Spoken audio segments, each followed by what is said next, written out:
Hey guys, my name is Joseph Rose, and this is my instructional video on how to make an amazing peanut butter and jelly sandwich. Babe, you gotta wake up and feed the kids.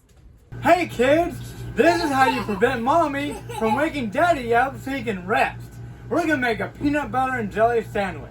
So what you need is bread, peanut butter, and jelly. Okay kids, let's get ready to sit down. What you're gonna do is you're gonna put the peanut butter on the bread and go all the way to the edge. So you apply the jelly to the other piece of bread and you smear it all the way around. Remember, all the way to the edges. Then what you do is you put it together. Babe, you gotta wake up and feed the kids.